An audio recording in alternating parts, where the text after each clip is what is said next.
Hello YouTube, it's Dusk and welcome to the moment you've all been waiting for.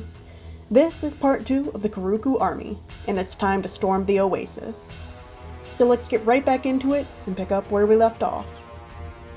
So, let me just think a little. Where did we leave off? Oh, right. Dive bombing this Lamako. The biggest target we have is also one of the easiest. Though the Lamako packs the biggest punch in Sonaria, any flyer has an easy time staying out of reach.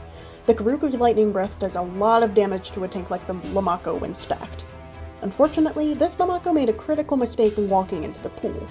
It gets stuck and can't haul itself out or retaliate while we strike it from the air. It logs to save itself and we move on. We really have the advantage in the air for the first part of this battle. Untouchable to grounded targets. For any other creatures, the Gramos will be a huge threat. If we swoop just within reach, just a couple hits will kill us, but we keep our distance and let out a lightning barrage. The Gram logs too, bagging us our second and last free victory. After we got our surprise attacks out of the way, our big advantage didn't last too much longer. We lost our monopoly on the skies, and the playing field was getting even. While a Ghibli attacked our raid mate, I attempted to land and fend it off. I shot some breath hoping to scatter its movements first, but that was my critical mistake.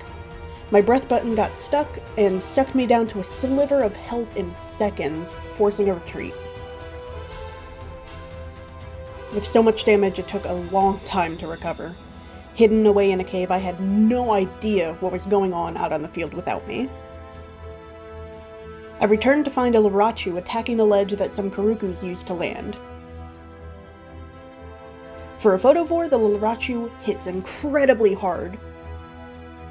Despite being ganged up on, it continued the attack and took out one of the KERUKUs. It fell from the ledge and began to retreat, satisfied with 1 or 2 casualties under its belt.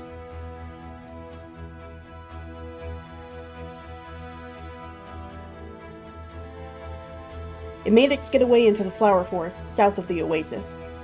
It was sort of an unspoken rule in our raid that if anything escaped out of the oasis, to the flower forest, or redwoods, or into the dunes, we would let them go. No use chasing anyone that far out. By now, there were only a few of us left. The tides had turned, and Oasis was determined to take back its airways. As more and more flyers emerged from the night to retaliate, the lag was getting worse and worse too, a notorious problem in Sonaria for aerial combat. This Eris in particular definitely meant business, distracting us and chipping away our health in the air. I personally got so caught up with the blurred vision problem that I didn't even notice I was overexerting my own breath. By baiting me to keep fighting it, I did a huge chunk of damage to myself again, and only noticed after it was too late.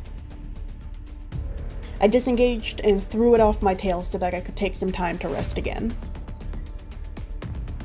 As long as it takes to recuperate, I returned too late. I was the last KERUKU left, and the Oasis flyers had even moved on to new problem targets by now. As a last hurrah, I dove in between the Satri and Ghibli to break up their breath barrage. I cornered the Satri for a moment, but the Ghibli was close behind, and forced me away with a sleep attack.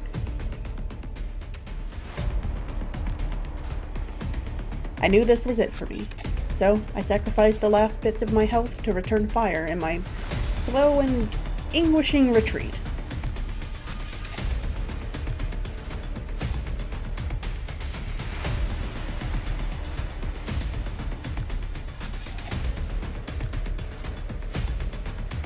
Defeated, I logged to save my stored KERUKU. A bit in my defense, I definitely wouldn't have logged now since I got the species after this, but I'd gotten really attached to that stored, man.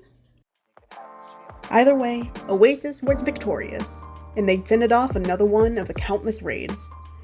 Once the dust had settled, we returned and watched life thrive again from the ashes of battle. Thank you guys so much for watching. Please consider subscribing and liking or commenting on the video. It really means the world to us. We'll see you all in the next one.